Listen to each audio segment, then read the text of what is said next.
talking about making promises as caregivers and caregiver guilt. It all blends together. So we're going to cover a lot of information today.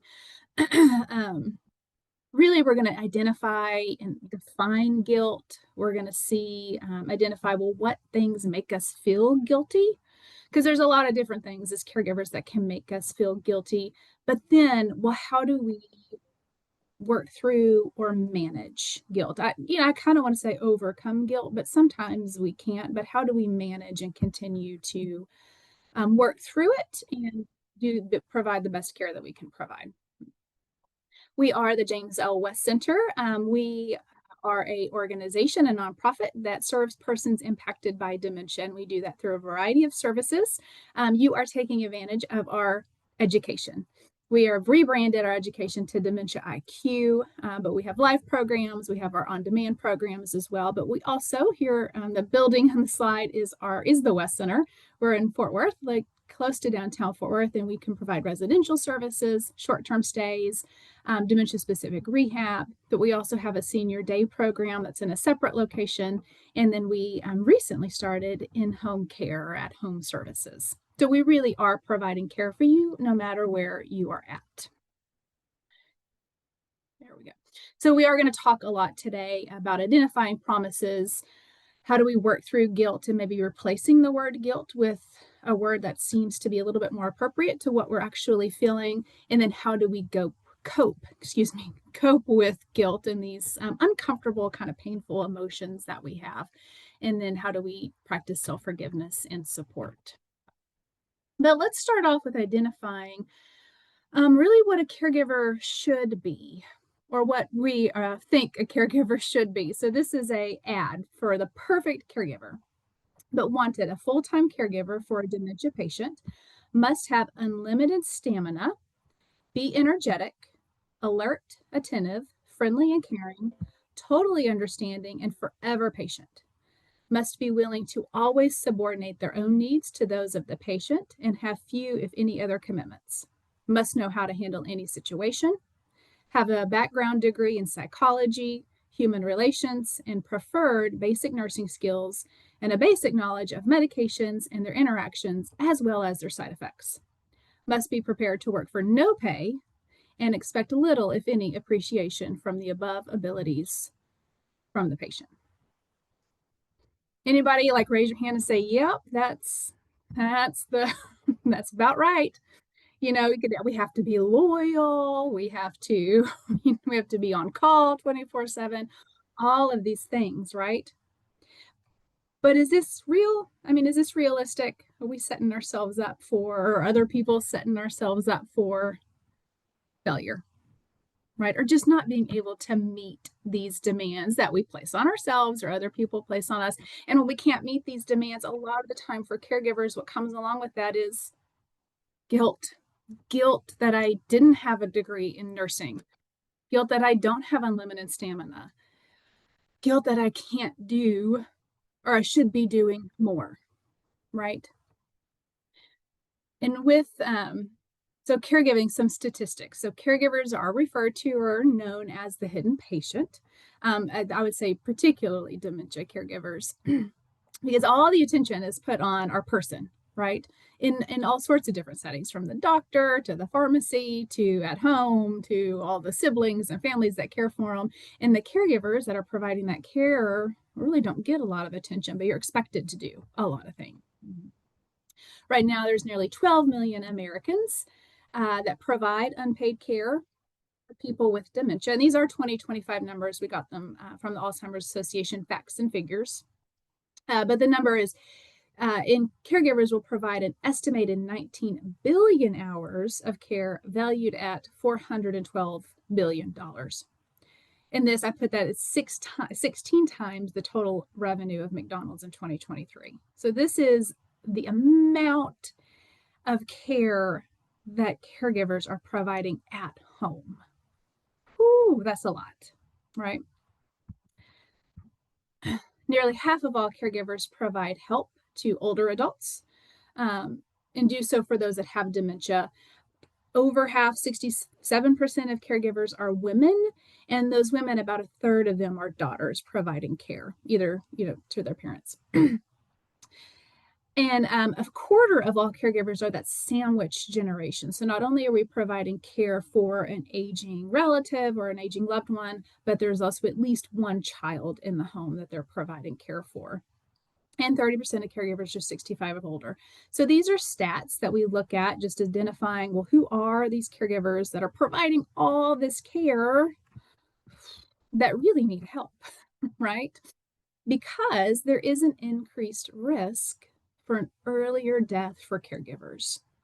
So there are some studies done, and this first bullet point, this statistic is from the Journal of Medicine or something. I can't see my notes, I apologize, but they did a 4-year study of caregivers and non-caregivers of the ages of 66 and 96, of caregivers that experienced high mental and emotional strain.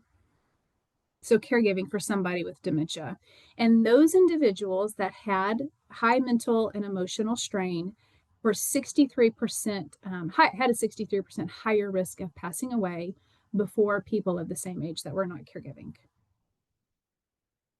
Let me say that again. So caregivers, and these are spouses, they did spouses between the ages of 66 and 96 that were experiencing high levels of mental and emotional strain, were at 63% higher risk of dying than the people of the same age who are not caregiving. So we can also deduce that these people are passing away before their loved ones that they're caregiving for are passing away, right? And then the next bullet point there, it's the same truth is for adult children caregivers. So from share.com, it was 64% of adult children caregivers had a higher risk of dying over the course of caregiving if they were caregiving for more than 4 years. High strain of physical, mental, and emotional stress. So caregiving, I would say, I shouldn't say caregiving is an epidemic. Non-managed stress of caregivers is an epidemic that we really do need to address. And that's what we're doing today. Because if we do not begin to seriously address the needs of caregivers and provide necessary supports, this indispensable, you heard the numbers about the hours of care and the cost of care. I mean, the amount of money that you're not making to provide the care, right? You're giving it to the healthcare system. This indispensable and invisible component of our healthcare system is in danger of collapse. And I see a few heads nodding. And so, yeah, y'all totally agree with this because y'all are living it. You're like, yeah, I've been here. I need help, not just with the skills, but the feelings that come along with this disease or with this caregiving journey. So on here, I have a few things, just kind of asking yourself, have you ever felt, maybe in the past, maybe currently, maybe all of the above, but have you ever felt that other family members or caregivers manage better than you do? Maybe you're in a support group and you sit back and think, gosh, these caregivers are doing so much more than I am. And that leads to feelings of guilt, right? Have you ever felt bad or guilty about how you treated your loved one before they were diagnosed? Because they might have been exhibiting some behavioral challenges or behavioral changes that we weren't aware of. And so maybe we acted or responded or reacted differently than we would know now that we know differently. Have you ever felt bad that you overreacted or lost your temper? Have you ever felt bad because you wanted some time apart from your person? What about, have you ever felt betrayed or betrayed because you broke a promise about either moving your loved one into a care community, bringing home into the care, getting extra help, anything like that? What about mixed feelings about your loved one's own death? So maybe you're thinking, well, how long is this going to last? How much longer can we both endure this? Have you ever had thoughts or feelings, or your thoughts or your feelings for your loved one have changed? And I liken this to any relationship that you're in, but we love our loved ones and we care for our loved ones, but sometimes we don't always like them, right? And then we kind of feel guilty about that. especially because they have dementia, right? Have you ever been embarrassed about getting help from others or have feelings of failing because you needed help? Or neglecting other aspects or other relationships in your life?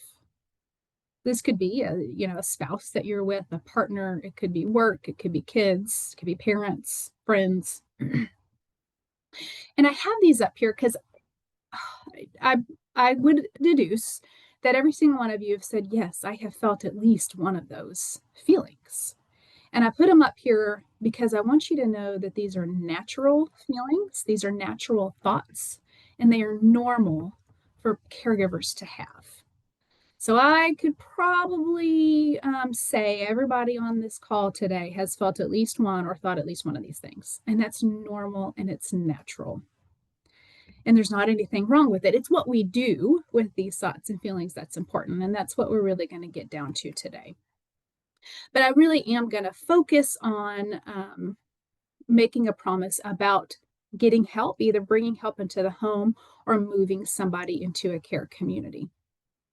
Because largely that is one of the most guilt-ridden decisions caregivers have to make. And it's absolutely hands down the top 3 hardest decisions a caregiver ever has to make. Okay.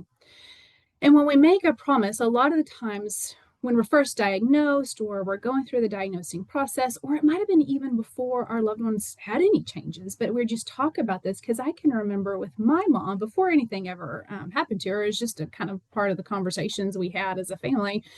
She would make jokes or something. She says, I will never go into a nursing home. Do not ever put me.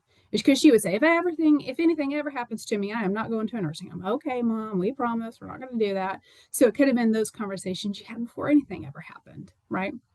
But then some things happen. It's like, we're going to keep you at home. This will be the house that you die in. We're not going to move you. We're not going to bring somebody else into the home. It will just be me that cares for you. I promise. Right? Some of y'all probably had those conversations. And we make those promises or those statements, right, based on information that we have at the time or the situation that we're in at the time. Our loved one is not in the same place now as they were when we made those statements or we had those promises or those conversations. They probably were earlier in the disease process, so they were a little bit healthier, a little bit more sound of mind, better able to communicate. And we really had no way of knowing where the disease was going or where it was going to take our loved one, but where it was going to take us also.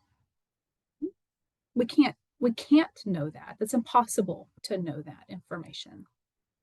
And one of the biggest questions we get, like I mentioned, one of the I think most guilt-ridden things that happen to caregivers is, how do I know if or when I need to move my loved one or bring in help?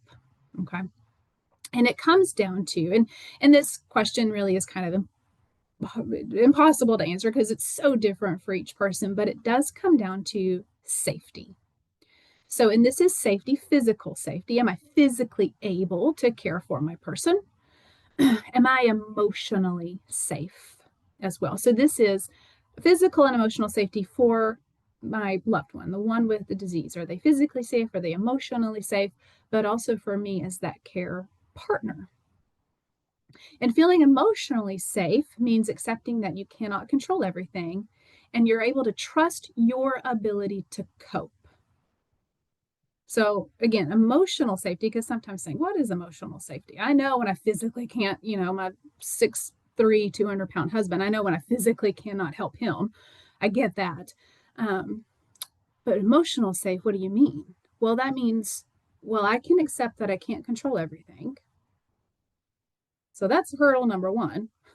Hurdle number 2 is, do I trust my ability to cope?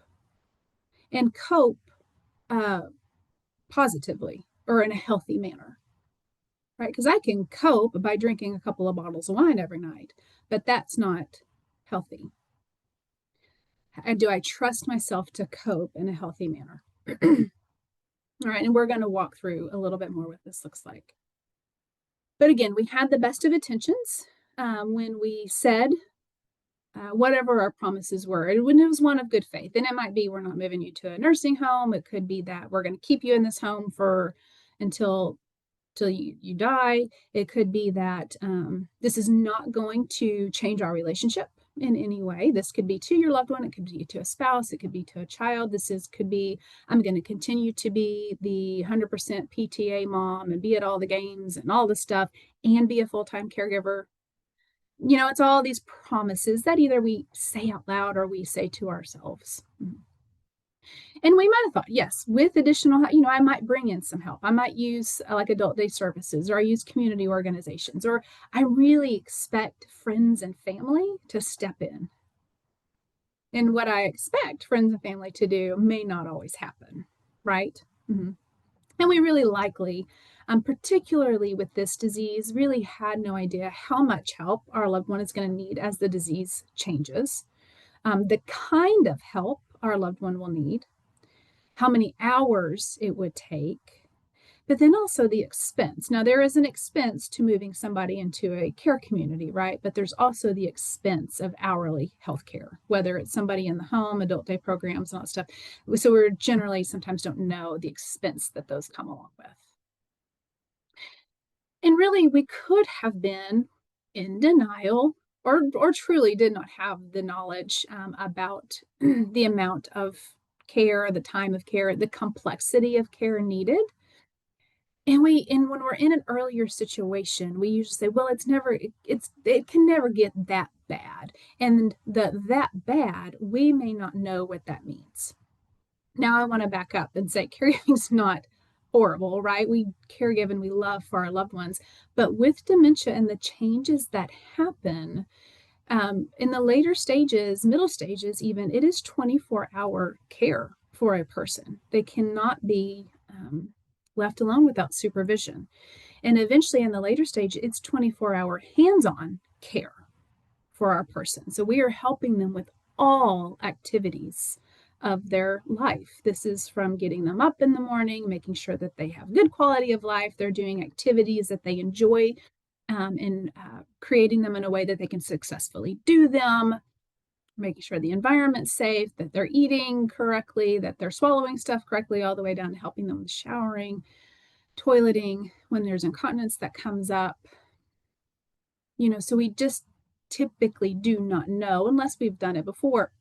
And even if we've done it before, we haven't done it for this particular person, what really it all involves. And we make these decisions, or we make these promises, or these like kind of ultimatums, whether they're in our head or not, out of love. I remember with my mom, yeah, Mom, we're not going to do that. Of course, we're going to keep you at home. You're not even going to get sick. What are you talking about? This is a goofy conversation I have. Well, things change. Things did not turn out that way, right?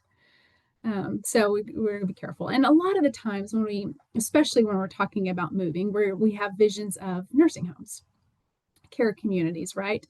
And those visions and those assumptions about what nursing homes are based on either stories we've heard from the past. Oh, I remember my grandma was in this nursing home and you would not believe what happened to her. So we're hearing these family stories, or actually what we've witnessed from the past. Maybe it was decades ago, or maybe it was a loved one before. Maybe it was your grandparent and now you're dealing with your spouse, right? Where those communities, they were crowded. They probably did smell. They were incredibly medical, very hospital-like, institutional. And this was before there were certain systems put in place that really focused on enhancement of quality of life for individuals that actually needed that type of care. So what we were saying is, our loved ones don't want to be there. We don't want them to be in a place like that. So we were making a promise that we are not going to put you in a place like that. Or even, we aren't going to bring in people into the home that don't know anything about you, or that are there just to medically manage and run your life. Because sometimes we think people coming into the home and they're going to come in and they're going to bring all their medical equipment and the home is going to turn into something institutional, right? And they're there just to do medical stuff. Well, that's not what our loved ones want. That's not what we want for them. And that's not what we made a promise for. So we didn't put them in homes that we think of what they used to be, or we didn't bring stuff into the home, and we're not going to do that. So this is, are we imagining nursing homes that look like this? That are nursing homes of the past, unfortunately. And I will say, depending on where you're at and all that stuff, there still may be some communities that look like this, but they are very few and far between. What the nursing homes or care communities of today are, again, they are focused on quality of life, full of life enrichment activities, life enriching activities, social components. It's more, hopefully, more it's of a social model than it is a medical model of care. Well, we know the medical model of care is going to be there because that's the purpose of homes like this, right? But the outward focus and what is really important is that social model of care.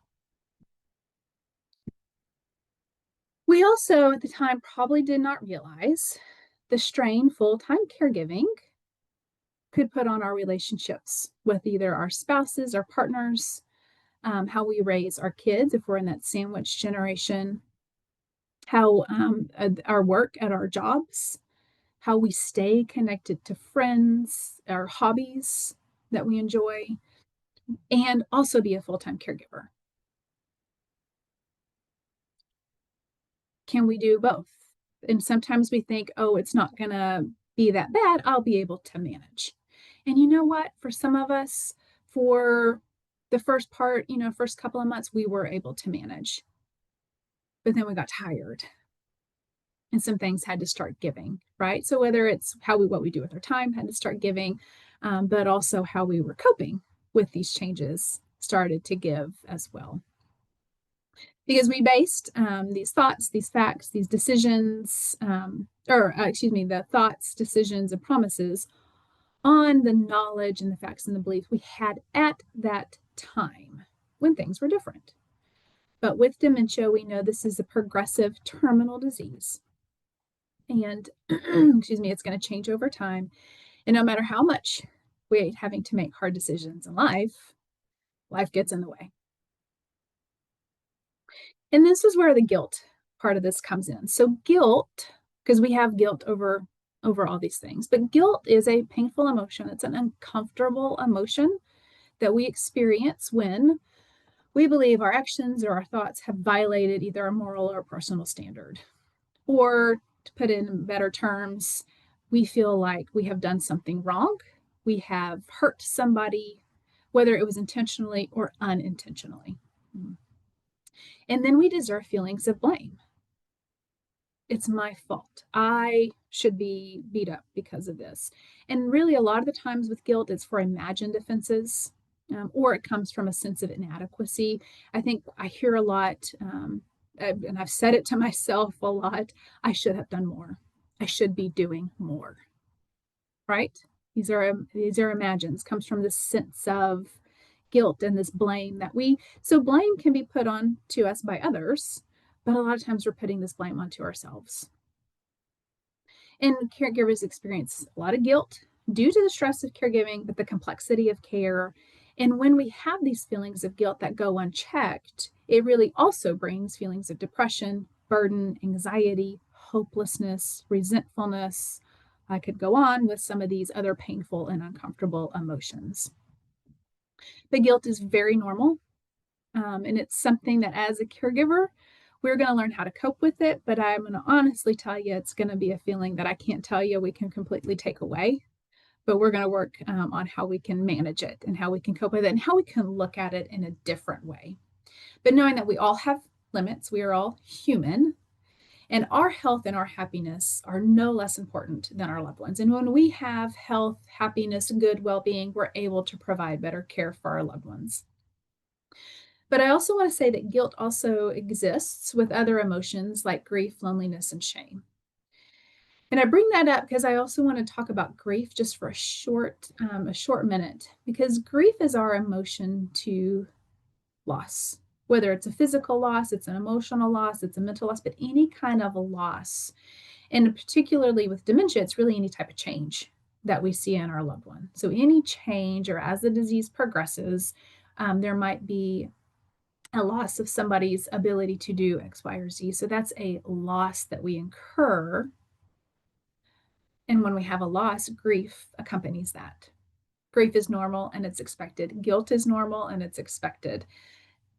Both of these can be overwhelming at times. And a lot of times they come in tandem. They are, they come at the same time. But one of the biggest challenges, particularly with the guilt of possibly moving your loved one, is to learning to live a life that's separated from your loved one, yet still being a huge part of their lives. So physically, I might be separated because we're in different homes or different living environments, but I'm still very much a part of that life. So it's kind of balancing that and learning how to adjust this new living situation. And with guilt, so there's, all guilt's not bad, okay? Because guilt can be a positive motivator because it can help us change our behavior when we forgive ourselves. Like, let's say I overreacted. I do that a lot, okay? But with my mom, I overreacted and maybe I yelled at her or said something that I knew I shouldn't have, but I did because I was tired, and it's my mom, right? So I feel bad, and I that's okay. I feel guilty. I feel bad. I didn't mean to intentionally hurt you, but I did. But you know what? I'm going to use this as a motivator to change my behavior, and I'm going to do differently. I'm going to forgive myself, and I'm going to do differently next time. But guilt can also be very destructive if we allow it to be. So it's disproportionate. A lot of time it's based in falsehoods. We have this false sense that we control everything. It can be paralyzing. And this is where those feelings of depression, anxiety, inadequacy, helplessness, hopelessness, where they really start to take over, right? This disproportionate guilt comes from feeling responsible for things that are beyond our control. And I promise, well, as for me as a caregiver, I know that caregivers feel like they can control everything, or they try to control everything. In caregiving, hopefully caregiving is teaching you that we have control over very little, actually, right? So we can start to take a stock of what we can control and what we cannot control. Right now, I can tell you do not have control over the disease process, that it is a progressive disease and your loved one will change over time.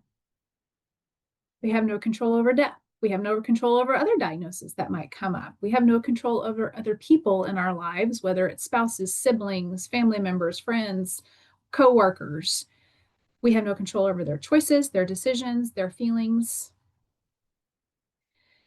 And I also have no control of not knowing then what I know now.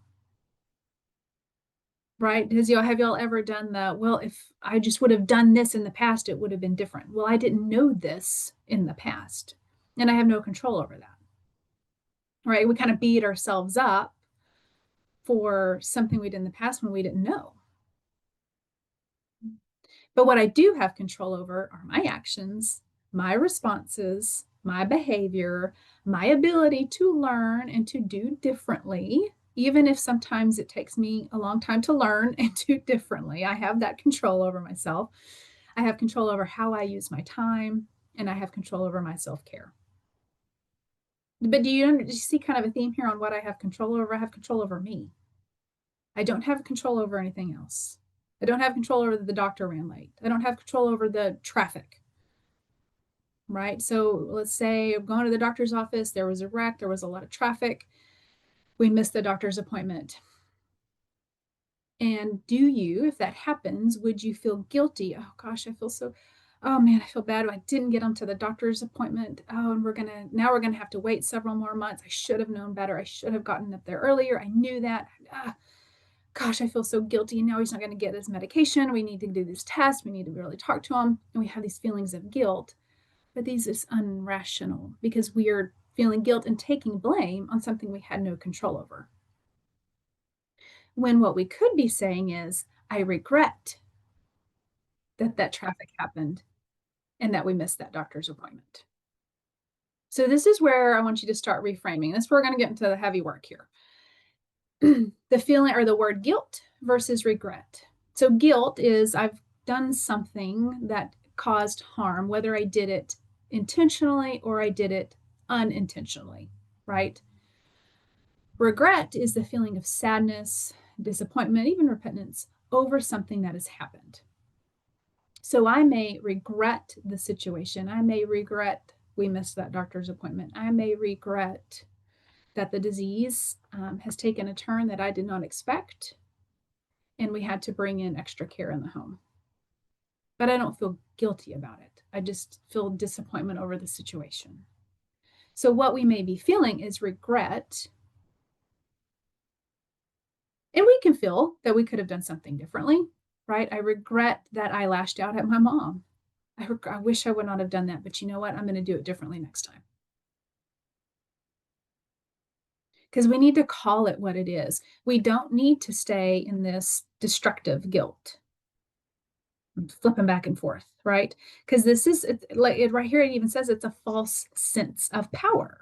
Are we giving ourselves too much power for, we're giving ourselves too much credit for controlling stuff we can't control? Because chances are we did the best we could with the information that we had at the time. And you can say that probably several times throughout the day. I made the best decision I could with the information I had at the time. And hindsight is different than foresight. So be realistic about it. We need to be realistic about our hindsight and our foresight. Because are we actually feeling regret rather than guilt? Or can I, if I am feeling guilt, can I be rational and say, I'm really just have disappointment and sadness, and I'm hurt over what has happened. But I'm not going to take blame for it, especially over something I cannot control. So are we feeling regret rather than guilt? And here's how to help us break this cycle. Ask yourself, is you're feeling guilty? Is it an appropriate response? Is this a response to help motivate me, change my behavior, do differently next time, and forgive myself? Then yes. Or is it keeping me stuck in this misery pool, right? And I'm wading through this misery pool and I can't get out of it. Did I intentionally cause harm to somebody else? Is this guilt self-imposed, or is somebody else guilt tripping you? And you need to be able to, we can stop guilt trippers. Mm-hmm. And are your feelings of guilt benefiting your loved one or yourself? Or are they not? Because we can say, my guilt may not be the best response right now. It impacts my attitude and my behavior towards others in the following ways. And then you fill in the blank. So we have some work here for y'all to do. This is individual work. That's why you're getting the slides afterwards. Because we want to accept that we are limited in many, many ways, right? But we're not limited in how we can reframe our feelings. Now, when I say we're reframing our feelings, and this can be feelings of guilt, anger, sadness, anxiety, any type of feeling, I'm not saying we're taking away the feeling. So this is where it gets complicated and muddied, because I can still have feelings of guilt, but I can work through the feeling of guilt. I can still say, you know what, I regret that I lashed out at my mom. I knew better. I shouldn't have done it. It made her feel bad. I feel bad for it. I feel guilty about it, but what I really feel is regret. I regret I did that, and I'm going to do it differently anyway. Now, that feeling of guilt still may be there, but it's not going to be near as bad, and it's not going to keep me in that muddled pool of guilt and resentment and all of those painful, uncomfortable emotions. It's going to help me get out of that pool and start working towards something more positive. It says, I'm going to tell myself I will not judge myself for my feelings, and I will start to give myself credit for my intentions and my actions. So I'm not going to be mad or be like, gosh, I wish this guilty feeling would go away, because sometimes it's just not. But what I am going to do is I'm going to give myself credit for working through that guilt, or working through that anger, or working through that sadness for my intentions and my actions. Here's another way to kind of help with this, okay? Just go ahead and replace the word guilt with regret. I regret I lost my my temper with my loved one. I regret that I feel resentment. I wish I didn't, but that's where I am right now. And here's some things I'm going to do to overcome or to not, to offset that resentment. And this is something I felt, I mean, I've resented a lot of things with my mom and her situation. Sometimes I resented her. I regret that I felt that way, but I'm not, I don't, feeling guilty about it didn't help. It didn't help me. It didn't help her. It didn't help me get, move forward. So I regret that, but I'm going to give myself, because I have power over my choices and how my behaviors and my feelings, I'm going to do things that maybe offset some of that resentment. Like I'm going to do things that we used to do together that we always had fun with. Mhm. I regret our relationship is strained. This is a really hard time for me right now, and I'm going to do these things differently. So we want to give ourselves credit and focus on kindness, focus on love, focus on caring, focus on selflessness. These things that we do on a regular basis for everybody else, we want to do them for ourselves. And so that's what we want to list them. And this is, again, some more work for you all to do, excuse me. But I want you to maybe that's where you start is I have these hard feelings, but I am going to list things that are to me, that are going to be kind for me, that are loving for me, that are selfless for me. And I'm going to list them here. And I'm going to do this every day. So when I start to give myself credit for, what, I might have said the wrong thing to mom, but you know what, at least 3 times today, I told her I loved her and I kissed her on the cheek and we hugged and she smiled. I'm going to give myself credit for that. Mm-hmm. I might have lashed out at my husband this morning or was snippy with him because I'm tired, but I apologized to him and I baked him his favorite cookies. I'm going to give myself credit for that, right? So I'm putting these little coins of credit into my kindness bucket. Mm-hmm. And taking, it's like I've got this pool, my kindness pool, and I got my guilt pool. I want to get out of that guilt pool. I don't want to stay in there. So I'm going to start giving myself credit in this kindness pool. And these are just some easy exercises to start doing every day to help us reframe these hard, uncomfortable feelings. I do have up here because a lot of us, me also, feel like to be a caregiver, I have to be perfect. I have to do everything perfectly. But Dr. Barry Jacobs, he's pretty well known in the caregiving world. But he says guilt is a part of who we are as caregivers. So there will always be a difference between what we truly are able to do and what we think we should be doing, which causes guilt. So work to accept the fact that it's not realistic to do everything. And this helps us reduce the feelings of guilt. So are we trying to do everything for everybody? Or honestly, are we trying to be everything for that one person? Because we can't be everything for one person. We strive to be that perfect caregiver. We strive to be the perfect spouse. We strive to be this perfect sibling, the perfect child. And too much of our life is out of our control. It's not going to happen. And that one that's in bold there, no one expects you to be perfect. So let it go. And not every emotion is rational or appropriate, especially guilt. But I should bold that one. So not every emotion that we feel is irrational or is an appropriate response, especially guilt. Mm-hmm. So some other things we can do to help with the guilt and heartbreak that comes along with guilt sometimes is being gentle with ourselves. We cannot change the levels of care that our loved ones are going to require. Physically, we can't change even just the physical care, but sometimes that emotional care and the social care, we can't be everything for our loved one before they have the diagnosis, much less after they have a diagnosis, right? And we want to talk to ourselves as we would talk to a close friend. Or we want to talk to ourselves as we would have talked to our loved ones. Let's say the roles were reversed and your loved one is taking care of you. What would you want to tell your loved one? Can you visualize that? Can you make that an exercise and sit in a chair and just say, if roles were reversed, here is what I would want you to know as my caregiver? Or what do you think they would be telling you if they didn't have dementia as their caregiver? And be honest about it, right? Don't this self-talk that we tell ourselves, we have to check it. Where, we're not really always, that self-talk's not really always trustworthy, especially because emotions get in the way and those complicated, hard emotions really can muddy things up. Um, but we have to accept that we are humans. And sometimes that self talk either has to be stopped completely or we have to really start reframing it. And it's really just being aware of what we are telling ourselves. And I had there and I highlighted them. One a Bible verse from 2 Timothy, but for God has not given us a spirit of fear, but he's given us a spirit of power, of love, and of sound judgment. Are we using what he's given us, or are we using the fear? Right? Are we really like, oh, there's the fear? Well, he didn't give us the fear. He gave us power, love, and sound judgment. Are we using those?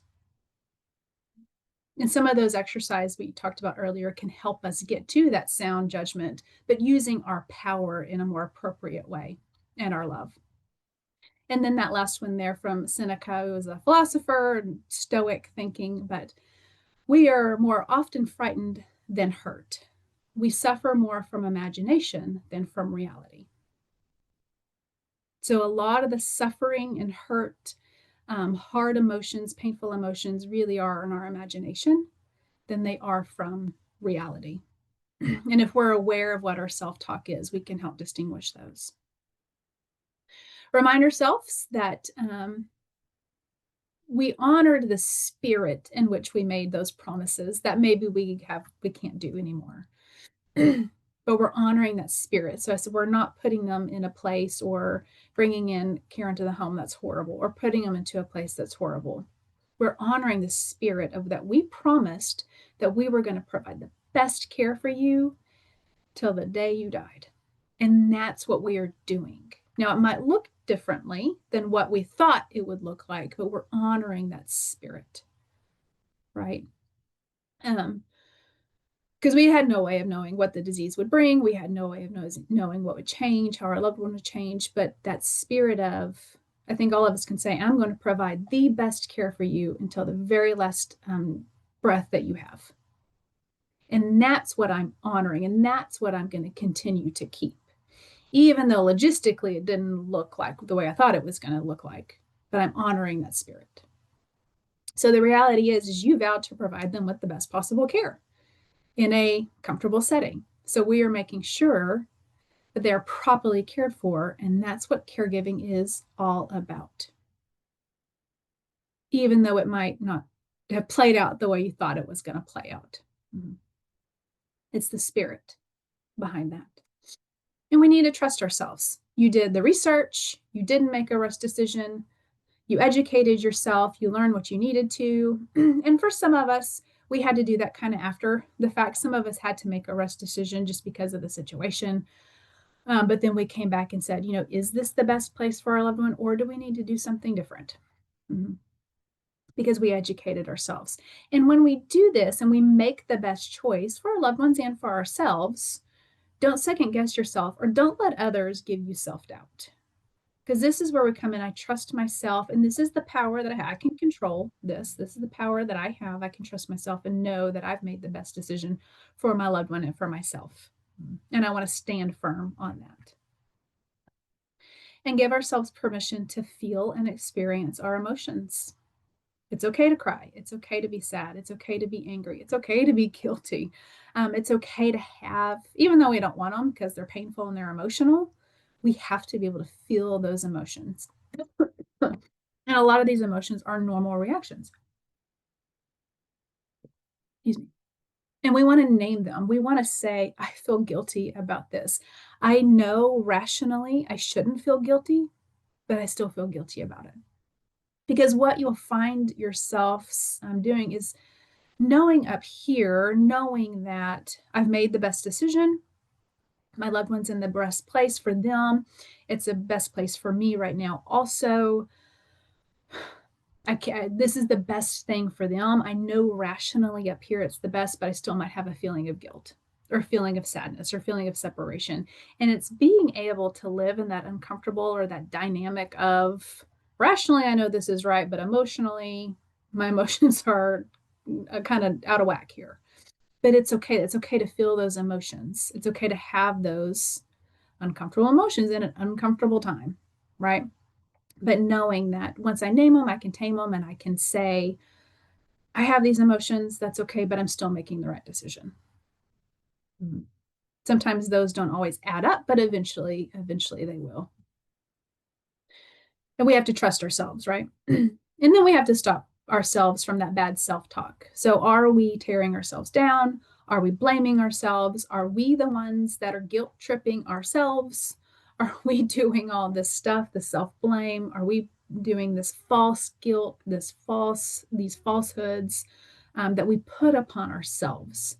So we have to be very aware of what are we telling ourselves. So the exercises that are in the slides beforehand, where it's, I walk, I regret that I feel this way because, or I'm going to change my feelings of guilt. I'm going to replace it with the word regret because when I feel guilty, it makes me have feelings of and actions towards you. And I will list them all out. Well, if I'm listing them all out and I'm walking through these exercises, it's going to help me identify some of that self talk that I might not be aware that I'm having. So we want to really stop and talk to ourselves like we would talk to a dear friend and accept nothing else. Because if I start to tear myself down or start to blame myself, I do a hard stop. And sometimes it might have to be stop. I am not going down this path. Say it out loud. Tell yourself in the mirror, I'm not doing this because it is not productive. It actually causes harm, obviously, for you, but it causes harm for your loved ones in the long run. And then limit your exposure to those who make you feel insecure or inadequate. They question your decisions. If somebody is making you feel less than or making you self-doubt yourself, you're not able to trust yourself, then we need to separate ourselves from them because we really don't have room, we don't have time, we don't have energy for negativity from anyone. That's including yourself, right? But you are a caregiver that knows when to say when. And give yourself time to focus on yourself. You've been doing the job of an entire nursing community. So a nursing community, we have 12-hour shifts, we have nurses, we have CNAs, certified nursing assistants, we have life enrichment aides, we have housekeeping, we have dietary, we have maintenance, we have financial, we've got administrative, and all of those roles and responsibilities are done by different people and different shifts. You've been doing all of that by yourself, or maybe you and one other person. So why don't you give yourself some credit for what you have been doing and realize that that's not sustainable, right? Let's get those experts in there that have been trained to do that stuff so I can come back in and I can refocus on being my loved one's spouse, child, sibling, best friend, whatever it is, because I can't be a spouse or a child when I am everything else. Let's get those experts in there to do that. And it's not a marathon, it's a sprint. You've heard me say it, you've heard Holly say that over and over again. But when people are training for a marathon or they're training for like a day-long hike or anything, there's training involved, there's a mindset involved, but there's also, they get help. It's not that they're just doing this 24-mile run or 26-mile run, 26-mile run by themselves. They get help and they have provisions along the way. It might be at mile 8, they have, energy beans to get them going. They have water constantly. They have restroom breaks. Some people stop and take breaks. 26 miles is a long time. I mean, this is a marathon and they're not doing it alone. No true marathoner is doing it alone. They have provisions and they have people to help them along the entire way for them to be successful and cross that finish line.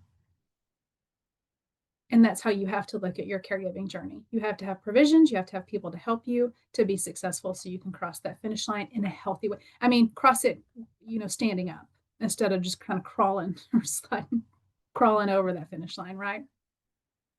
So support yourself, reach out for help, join a support group. We have 2 support groups that meet weekly here at the West Center, one online on Wednesdays at 1:00, and then every Friday at 11 a.m. That's in person. They're open to the public. And I could probably ask some people I know that are on support group on this call that would say that it is a lifeline for them. Talk to a trusted counselor, maybe a spiritual leader or a really trusted friend. And watch your self expectations. Are we giving ourselves more power than what we really have? Sometimes we think we're superheroes when we're really not. So are we being realistic about what we are able to do or what we're able to control? And do one pleasant thing for yourself every day and start to forgive ourselves. It is okay. You can do it. You deserve it. You are worth it. Let it go. You are not a bad person and you did not fail. No one is perfect. Don't dwell in the past, but focus on the present and be mindful and challenge yourself to help others with the knowledge that you have gained. And then this, I said the two serenity prayers, right? So there's the serenity prayer that most of us know, that God grant me the serenity to accept the things I cannot change, the courage to change the things I can, and the wisdom to know the difference. But then I saw this one yesterday and I liked it. God grant me the serenity to stop beating myself up for not doing things perfectly, the courage to forgive myself because I am working on doing better, and the wisdom to know that you already love me just the way I am.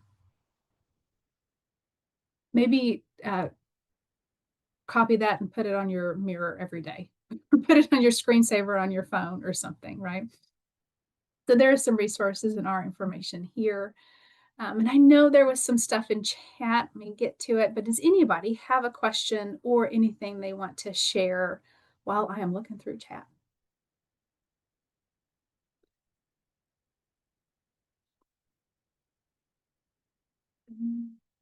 Oh, somebody asks, is the number of suicide of caregivers very high? I honestly don't know the answer to that. I can look it up and find. I just don't know. I don't know enough to answer about that.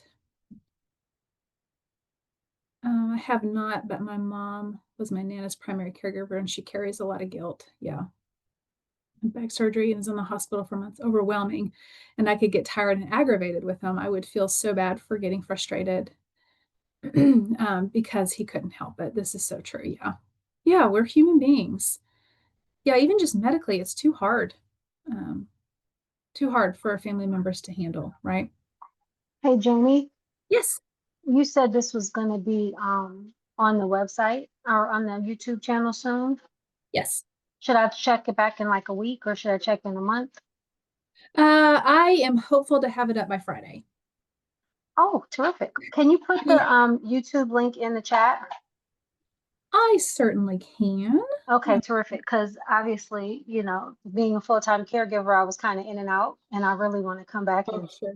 Yeah. come back and take this class when I can, maybe at midnight or something when everybody's asleep. Right. Yeah. Absolutely. And I'll send a follow-up email also. So you'll have, and I'll put the YouTube link in the email also for that. But if you type it in for me to pull away, because I'm at a different office today. Well, I'm at a home office and it's pretty limited on my what I can do here. But if on YouTube, if you go to YouTube and you just put in our full name, James L. West Center for Dementia Care, it'll come up. But I'll put it in that follow-up email. You'll also get a copy of the slides, which I just will put in here again. So y'all, if y'all want to click on it real quick and download it, if you didn't get them earlier. But I'll send a copy of the slides, so you'll have the two serenity prayers in the slides also. But of course, if you need anything or have any questions, or for some reason didn't get the follow-up email, or you lost it, or whatever it is, always feel free to email me. It's I can put that in the email. It's jcobb@jameslos.org, or you can always go to our website, call us. We can get you any resources that you need. So, and I encourage y'all to please work through those exercises that were mentioned in the slides. Replacing the word guilt with regret, and really changing your self-talk too. But are there any other questions or anything anybody else wants to share?